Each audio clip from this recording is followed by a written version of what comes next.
Last week, I collapsed on my kitchen floor and called my son for help. He told me, "It's Katie's birthday. I'll try tomorrow."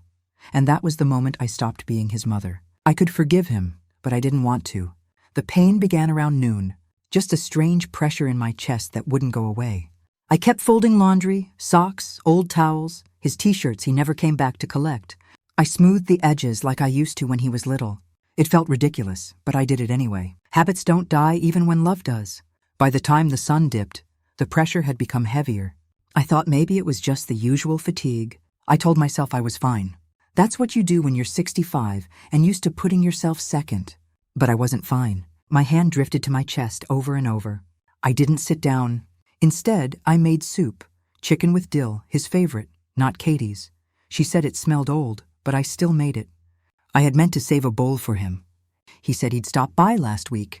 Then the week before that bowl had been waiting a long time. And then the bowl I just filled slipped through my fingers. The soup spilled. The bowl shattered. I dropped with it. Cold tile hit my cheek. My arm wouldn't lift. My legs wouldn't work. I could still reach. My fingertips found the phone. I tapped his name. Mark. It rang. "Hey, Mom." His voice was bright. Too bright. I heard laughter, plates, background music. I heard celebration. "Mark," I managed. "I think something's wrong." His tone changed, but only a little. "Mom, it's Katie's birthday. We literally just sat down. Can I call you tomorrow?" Those words sliced deeper than anything. I forced my voice steady. "I think I need an ambulance." A pause. He sounded irritated. "Are you being serious?" "Yes," I said. Then he said it. "Just call 911. That's what they're for." And he hung up. He hung up. He didn't ask where I was. He didn't say he was coming. He didn't say, "Are you alone?" or "Do you need me?" He didn't ask anything. And I lay there listening to that silence. The ambulance came. I don't remember if I called or if the phone redialed itself, but someone showed up. I was lifted onto a stretcher, wheeled into fluorescent light. Nurses moved fast. Machines beeped. I was asked questions. Date of birth, allergies, medications, and I answered alone. No one walked in behind me. No son, no visitor, no family. Later, the nurse gently fixed my four. "Is someone coming?" she asked. I shook my head. I thought about the way he said Katie's birthday like it was sacred. Like that day, that dinner, that cake meant more than the woman who raised him. I thought about how fast he dismissed my voice. How practiced his refusal was. Not angry, just easy. He didn't ask which hospital. Didn't ask what I needed. Didn't say, "Hang in there." He didn't say anything that showed care. "Just call 911. I used to cancel work to sit beside him with a fever. I used to bring his homework to school when he forgot it. When he crashed his first car, I took the blame for letting him borrow it. When his rent was late, I paid it. When his fridge was empty, I stocked it. I was there. I thought about the time he called crying when Katie was threatening to leave. I stayed on the phone, listened to his fears. I reassured him. I didn't hang up. I didn't say, "I'm busy." He told me, "I'll try tomorrow." I wanted to scream, but the machines were quiet and so was I. My anger didn't come loud. It came slow, cold, deep. I remembered every birthday I planned for him, every Halloween costume I made, every time I skipped meals to make sure he had what he needed. I remembered how I celebrated every one of his successes and how I protected him from every one of his failures. When Katie lost her job, I covered their bills. When they fought, I consoled them both. I never got a thank you. I didn't ask for one. I just hoped that one day he'd show up when it counted. And when it did, he didn't. He picked dinner over me. He picked laughter over my pain. He picked a cake over a crisis. Resentment doesn't roar. It builds. It notes every word. "Mom, it's Katie's birthday." So, I was your mother before she ever met you. We literally just sat down. So I was lying on the floor. "Can I call you tomorrow?" "No, tomorrow won't save me." "Are you serious? Do you think I would call you if I wasn't?" "Call 911. That's what they're for." "And what are you for, Mark?" He didn't ask how I felt. He didn't ask what had happened. He didn't even offer to call back later. He just left me there. A burden, an interruption. And maybe that's what I'd always been to him. Not a person, not a mother, just the woman who filled in the cracks, cleaned up the mess, and kept things from falling apart. I stayed awake in that bed all night, watching the hallway, watching the clock. He didn't come, not even a message. He left me there like I was no one. And that's when I understood I had already been no one for a long time. I didn't cry. I didn't fall apart. I just stared at the door he would not walk through. And I decided if he ever did come, I would not let him in. Not anymore. He chose that dinner. He chose cake over crisis. He chose her over me. I had chosen him every day for 35 years, but not anymore. I chose myself. They say the second night is worse. The adrenaline wears off. The silence sinks in. The heart stabilizes, but the soul doesn't. I lay in that hospital bed, machines murmuring steadily beside me, and I thought of nothing except that call. Not the diagnosis, not the nurse's soft voice, just that phone call. The way he said, "Can I call you tomorrow?" echoed louder than the EKG beeps. It repeated in my mind like a cruel lullaby. Every word wrapped itself around my chest tighter than any wire. I closed my eyes and tried to sleep, but I couldn't because I wasn't just hurt. I was erased. When I opened my eyes again, the room was still dark. No visitor's chair pulled close. No flowers on the tray. No warm face leaning in to say, "I'm here." Just me. Just this air-conditioned emptiness. I pressed the nurse call button, not for help, just to remind myself someone could still respond when I reached out. She came in, quiet shoes on cold linoleum. "Do you need anything, sweetheart?" I almost asked her to sit with me. Instead, I said, "No, thank you," and turned my head away because even kindness felt sharp now, like a reminder of what I wasn't getting from the person I wanted it from most. I stared at the whiteboard across from the bed. My name in dry erase marker. The date? A smiley face drawn by someone trying to cheer up strangers. I looked at it until the marker bled in my vision. "I'll try tomorrow." I used to believe he meant well. Even when he forgot birthdays, when he didn't call for weeks, even when he showed up late and left early, I always told myself he means well. But there's a point where meaning well stops meaning anything. I counted everything in that moment. Every missed visit. Every time he said, "We're just so busy." Every time he called only when he needed something. The time he didn't tell me they'd moved. I found out from a neighbor. The time he borrowed money and never mentioned it again. The time Katie rolled her eyes when I brought over a casserole and said, "We don't really do those kinds of meals." And he didn't defend me. He just laughed. Awkward, soft, guilty. But he still laughed. The time he asked me to dog sit while they went on vacation. And when I said I had a doctor's appointment, he said, "Can't you reschedule?" It's just a checkup, right? All of it. Tiny cuts, forgotten moments, and now one deep wound that split it all open. When morning finally came, the room didn't feel brighter. It just looked more honest. Be there unforgiving. The doctor came in with a clipboard. "You had an episode of atrial fibrillation. It's manageable. You'll need to rest and reduce stress." I almost laughed. Rest, reduce stress. As if I hadn't spent decades carrying stress that wasn't mine. Mark's failed ventures. Katie's complaints. Bills I shouldn't have paid. Responsibilities that weren't mine, but became mine because I couldn't say no. He left the room with a kind smile. He didn't know that his words, though gentle, only echoed what I already feared. This isn't the last time something like this could happen, and next time I won't be calling him. A volunteer brought around a cart of newspapers and books. I asked for a pen and paper instead, not for journaling, for planning. I wasn't going to let this moment fade into just another disappointment. I needed to make it mean something. The first thing I wrote, call the lawyer. The second, review accounts and automatic payments. And third, talk to the nurses about visitation rules. Because I didn't want him here, not after the fact. Not with flowers and guilt and hollow words. Not when the worst had already passed. Not when his absence had spoken louder than anything his voice could offer now. I imagined the scene if he did show up. He'd say, "Mom, you should have told me it was serious," as if I hadn't. He'd say, "We were just in the middle of dinner," as if birthdays can't be paused. As if heart attacks wait. He'd say, "You know, I care," as if caring looks like walking away. He would hug me too tight, too late, and I would have to sit there pretending to be grateful. No, I wouldn't do that again. So I called the nurse over and asked her to write something in my file. "No visitors unless I say so," I told her. "Especially not my son." She didn't flinch. Just nodded. "I understand." I wanted to say more to explain. But what is there to say that doesn't sound like a lifetime of excuses? I just nodded back. After she left, I stared out the window. The parking lot below shimmered with morning light. People walked in and out. Lives moved on. But inside me, something had frozen. Not broken, just stopped. I stopped trying to understand him.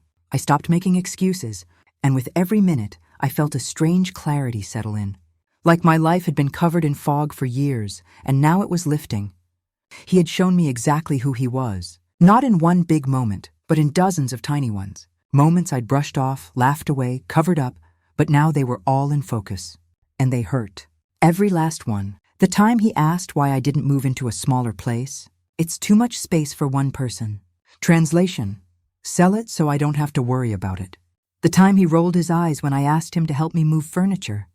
Mom, just hire someone.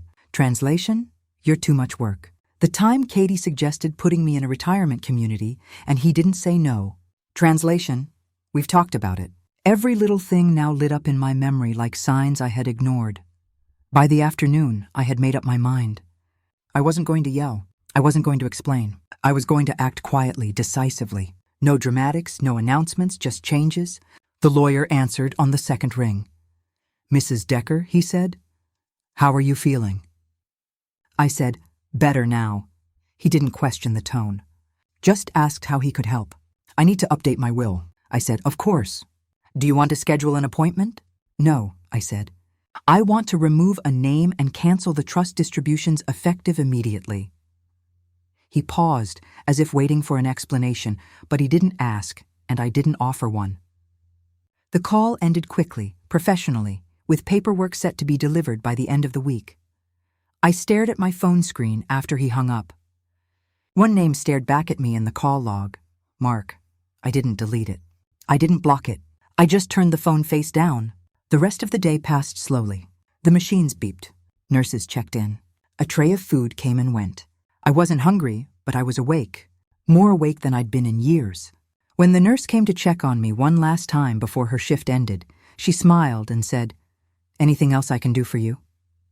I looked at her, a stranger who had offered more comfort than my own son. And I said, "No, thank you. You've done enough." I meant it. It didn't happen with shouting. No slammed doors, no speeches, just silence. A quiet morning, soft sunlight pressing through the blinds. I had been discharged from the hospital the day before. The cab driver helped me carry my overnight bag up the steps. I thanked him, unlocked the door, and stepped into my house as if I were a guest. Everything was as I had left it. The broken bowl still in pieces on the kitchen floor. A dried puddle of soup beneath the table. I stared at it for a long time. Not in shock, not even in sadness, just recognition. That was the moment. That mess on the floor. It felt like a mirror. All the years of cleaning up after others, after him. That's how it always was. I made the mess. I cleaned it without thanks, without pause. Not anymore. I knelt, wiped the floor slowly, and placed each piece of the broken bowl in a trash bag. Then I stood up, straightened my back, washed my hands, put on the kettle, and opened my laptop. The list I'd written in the hospital now sat beside me. I read it again. Call lawyer. Done. Stop automatic payments in progress. Block access to joint accounts today. Remove spare key from front porch now. It was a quiet kind of revenge. Not fueled by rage, but by something steadier. The decision to stop offering pieces of myself to people who only noticed when I was missing. I logged into my banking app. Each tab I closed felt like releasing a chain. The fund paused. Rent transfer canceled. Emergency savings draw terminated. His name vanished from every record. I opened the drawer by the door and found the spare key he used to let himself in without knocking. It had his old house key still attached from a place they'd moved out of 3 years ago. He hadn't updated it. He just assumed I'd always open the door. I put the key in a plastic bag, sealed it, and placed it in a small envelope. No note, just a label, returned to sender. The mailman would pick it up that afternoon. I sat at the table with my tea, steam rising, the taste of chamomile warm and plain. The silence in the house wasn't heavy anymore. It was clean. Then came the knock. I didn't flinch. I knew it would happen. He was always a day late. I stood up, walked to the window, and peeked through the curtain. There he was, Mark, holding flowers. A forced smile on his face when he practiced for others, not me. He knocked again. I opened the door just enough to see him. "Mom," he said, smiling too brightly. "I came as soon as I could. Katie threw a surprise dinner, and you know how it is." I didn't speak. He kept going. "I brought you your favorite white lilies. I remembered you liked those. I didn't take them." He hesitated. "You look okay, better." I was worried. "Why didn't you text?" I almost laughed. He had hung up when I was on the floor. He had said, "Call 911, that's what they're for." Now, he wanted a text. "I'm not taking visitors today," I said. He blinked. "What? Mom, I came all the way over here. I didn't ask you to." He looked confused, then annoyed. "You're being dramatic." That word, dramatic. It's what he always used when I had needs. When I asked him to call more, dramatic. When I asked for help moving a bookshelf, dramatic. When I said Katie's comment at Thanksgiving hurt my feelings, dramatic. "No," I said. "I'm being clear." He stepped back. "So you're shutting me out now?" I nodded. "For now, until I believe I matter more than your convenience." His mouth opened, closed. "Is this because of Katie's birthday?" he asked. That's all he saw. A scheduling conflict. A misstep. Not the pattern. Not the years, not the pain. He thought this was about one night, but it wasn't. And then the twist came not from him, but from my memory. Something I hadn't let myself remember in a long time. His 5th birthday. The one I almost missed. I was working 3 jobs then. His father had just left. I hadn't bought the cake, hadn't wrapped the gifts. I was exhausted, ashamed. But I rushed into the store on my only break, bought what I could, and made it home just in time. Mark ran to the door, threw his arms around me. "You came," he said. "I knew you would." He didn't care about the gifts or the cake. Just that I showed up and I had always, even when I could barely stand. Now, decades later, the roles reversed. He hadn't, and that hurt more than anything. I looked at him on the porch, flowers drooping, expression faltering. I could have yelled. I could have listed every disappointment, every time he left me waiting. But I chose silence, not to punish him, but to protect myself. He held the flowers out again. I didn't reach for them. He placed them on the doormat and walked away. I closed the door, locked it, and walked back to my tea. This time it tasted better. Later that day, I called the nurse from the hospital. "I need a follow-up appointment," I said, "and I'd prefer to have the transportation voucher mailed directly to me." No contacts needed. She confirmed everything kindly. Before hanging up, she asked, "And your emergency contact? Do you want to keep your son listed?" I paused, then said, "No, please remove him." There was a silence. Then she said, "Understood." I ended the call. Then I stood in front of the living room shelf. The photos lined up in a row. Graduation, birthday parties, holidays. I picked up one frame. Mark at 5 years old, covered in frosting, smiling, safe. I put the photo in a drawer. Then another. Mark at 17, cap and gown. I was beside him, smiling, proud. That one went into the drawer too. Not in anger, in clarity. I needed a break from reminders, from memories that no longer matched the man who stood outside my door. By evening, he texted, "I hope you're okay. Katie says, you need space, but I'm here when you're ready. Love you."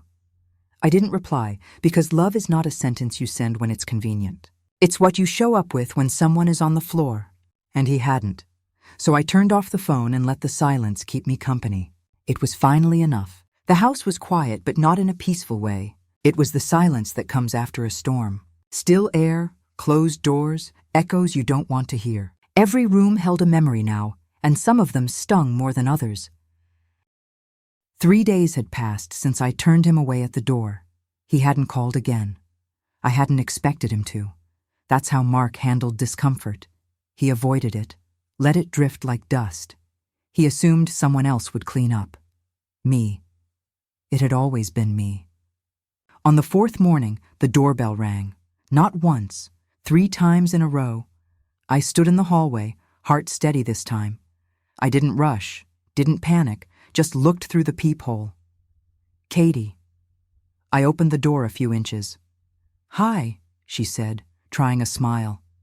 "Can we talk?" I didn't say no, but I didn't move. She stepped forward anyway. "It's gone too far," she said. "Mark's been a wreck." A wreck. I thought about being alone in a hospital room. I thought about dialing his number with shaking fingers. I thought about his voice, light and distracted, and the sentence he chose to say. "I'll try tomorrow. He feels awful." She went on. He didn't understand how serious it was. I said nothing. "Look," she said, crossing her arms now, her tone shifting. "Families fight. You don't just cut people off over one bad moment. One bad moment." I remembered every favor, every bill I covered, every time I babysat so they could go on vacations I couldn't afford. I remembered when she rolled her eyes at the blanket I knit for their baby, whispered to Mark, "We'll replace it with something modern." And he had just nodded. I remembered cooking for them and her saying, "Oh, we don't really do homey food anymore." I remembered Mark laughing when I said I felt lonely sometimes. I remembered them inviting me to holidays and then asking me not to talk too much so I wouldn't overwhelm her family. I remembered how many times I swallowed my words to keep the peace. "Are you finished?" I asked her. She blinked. "Excuse me? You came here to defend him, not to listen." "I've done enough listening." She started to say something else, but I closed the door slowly without force. No screaming, no anger, just a click. And that silence again. But this time it was mine. That afternoon, the call started.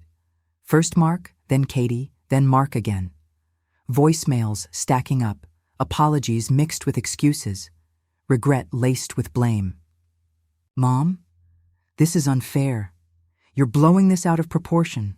I've always done my best." Katie's crying now because of this. Katie's mother says you're acting unstable. She says this feels like emotional blackmail. She says, maybe we need to set some boundaries with you. The next day, I received a long, angry voice message from Katie herself. "You've humiliated Mark. He's been anxious for days. We've always supported you, and this is how you repay us," she snapped. "You could have called me, but no, you'd rather play the victim and punish us like this." She kept going, voice rising, saying I'd embarrass them, that the neighbors were asking questions now. "I don't care how sick you were. This isn't how families treat each other." That was the moment I deleted her number. Day 5, the messages turned sharper, angrier. "If you keep this up, don't expect us to come around anymore. You're the one ruining this family now. I can't believe you're doing this over one stupid call." They sent texts filled with guilt trips. "Dad would have been ashamed of how you're acting. You've made Katie cry every night. Do you want to die alone?" But they never said, "I'm sorry I didn't come." That was the sentence missing every time. On day 5, an email arrived. Subject, urgent family matter. It was from Mark. He wrote that they couldn't understand why I was doing this, that I was creating problems, that I was destroying the balance. He said Katie was hurt, that his co-workers noticed he wasn't himself, that he missed our talks. He wrote, "If you don't stop this, I don't know if we can keep trying with you." I closed the laptop because he didn't miss me. He missed the version of me that served him. That answered. That solved. They didn't understand because they never asked to. And suddenly, I realized something. I wasn't just dealing with a bad week. I had spent years living in a house where my value was based on what I gave, not who I was. I was the one they called when the fridge broke, when the kids were sick, when money ran low. I was the backup plan, the afterthought, the default. And when I finally needed something, really needed it, I got a party. I got laughter in the background. I got call 911. The 6th day, I took a walk just around the block. The air was crisp, the wind gentle. I saw a neighbor, Mrs. Clean, watering her garden. She waved. I waved back. She walked over, dirt on her gloves, and smiled. "How are you feeling? I heard you were in the hospital." I nodded. "Better now." She touched my arm. "You know, you're one of the kindest people on the street. Everyone says so." I didn't know what to say, so I said, "Thank you." Then she added, "Some people don't deserve your loyalty. It's okay to walk away." And that was when it hit me. I had been waiting for permission from someone, anyone, to stop carrying people who wouldn't lift me in return. But I didn't need it. Not anymore. When I got home, I listened to one last voicemail. Mark's voice was quiet, tired, but no less passive. "I miss you, Mom, but if you keep shutting us out, I don't know what else I can do." There it was again, what he could do, not what he should have done. So I deleted the message. Then I deleted the others. Then I sat in my living room, hands wrapped around a cup of tea, and I breathed. Not because it was over, but because I had finally stopped hoping it would get better. I had let go. And in that empty, echoing hall of a house, I wasn't alone. I was free. And then I did something I didn't expect from myself. I smiled. The first thing I did was change the locks. Not out of spite, not because I was afraid, but because I had finally accepted that I didn't want anyone walking into my home unless they respected what that home meant. For too long, I had allowed everyone to come and go freely, treating my space as if it was theirs to drop into whenever convenient. They didn't knock. They didn't ask. They assumed. And I had allowed it until now. The locksmith was kind and didn't ask questions. As he tightened the new bolts, I looked at the pile of unused keys I'd gathered, spares handed out over the years to make their lives easier. I put them all in a plastic bag and tossed them in the trash. That afternoon, the letters started. Not handwritten. That would require effort. Typed, cold, formal. The first was from Katie. A printed message slid into my mailbox, likely meant to look calm and reasonable, but it was anything but. "We're deeply disappointed by your actions," it read. "It's important for our children to understand compassion and forgiveness, and your current choices send the wrong message. Mark has been deeply hurt. We hope you will reflect and reconsider. Not one word asking how I was feeling, not one apology, only accusations wrapped in polite language. Then came the texts again. Blocked numbers, unfamiliar names. Mark says, 'You're still not talking to him. This is your granddaughter's godmother. You're tearing this family apart.' They wanted me to feel shame. They wanted to pull me back into the same circle I had just stepped out of. And for a moment I did question myself. Was I being too harsh? Was I punishing them unfairly? But then I remembered every word, every laugh over the phone while I lay on the kitchen floor. Every moment they justified their comfort over my crisis. Every excuse that followed. The silence when I needed someone most. I remembered calling his name and hearing, 'Can I call you tomorrow?' That wasn't a misunderstanding. That was a choice. A week after the locks were changed, a nurse from the hospital called. She had just gotten off the phone with Mark. 'He wanted to confirm your follow-up schedule,' she said gently. I took a breath. 'He's no longer authorized to receive my medical information. Please update my file.' A pause, then she replied, 'Understood. Is there someone else you'd like to add?' 'Yes,' I said. 'Me.' I was finally my own emergency contact that night. I walked into the spare room, the one I used to keep tidy in case Mark and Katie dropped by, the one that had fresh sheets and extra pillows, just in case they needed to stay over unexpectedly. I stood in the doorway and stared at it. Then I opened the window, let in the air. The curtains fluttered like they hadn't in years. The next morning, I boxed up everything that didn't feel like mine. Photos, knickknacks, baby books, they never came to pick up. I labeled the box and set it in the garage. I didn't throw it away, but I also didn't keep it close. I filled the room with things that were mine, books I hadn't read, plants I had meant to buy, a painting I'd once hidden because Katie said it clashed with the furniture, a scarf I knitted years ago that Mark never picked up, a small handmade card I once received from a neighbor's daughter that said, "Thank you for helping my mom." I turned the guest room into a writing room, a quiet place for me. I wrote lists. I wrote thoughts. I started to write stories, not for anyone else, just for me. For the first time in years, the space in my home matched the space I held in my own life. About 2 weeks after everything had settled, I received a card in the mail. No return address, no name inside. It read, "I saw you at the hospital that night. You were alone. I sat across from you in the waiting room. I didn't know what to say, but I recognized you. You were the woman who helped me when my mother was sick. You brought her a blanket. You told me I wasn't alone. You mattered to a stranger. I thought you should know." I read it twice. Then I folded it and tucked it into the drawer beside my bed. There was nothing to reply to, nothing to return, just truth. Sometimes the people we pour ourselves into aren't the ones who see us. But that doesn't mean we are invisible. It just means we gave too much to the wrong ones. The final message I ever got from Mark came a month later. It was short. "I don't know who you are anymore." I read it once, and then I smiled because for the first time I was someone who knew her own worth. Someone who stopped begging to be loved in return. Someone who didn't wait anymore. That night, I sat in my chair by the window, sipping tea, listening to the rain. The house didn't feel empty. It felt full of quiet things that mattered: peace, space, light, and me. Just me, and that was enough. If you've ever felt like you don't belong, you're not alone. You don't have to deserve love. You don't have to earn your place. And if someone asks too much of you, you're allowed to walk away. I won't be afraid to tell the truth anymore, even if it hurts. Home. Let us know in the comment, where are you watching from? Please subscribe to the channel Her Side of the Story. Thanks for watching until here.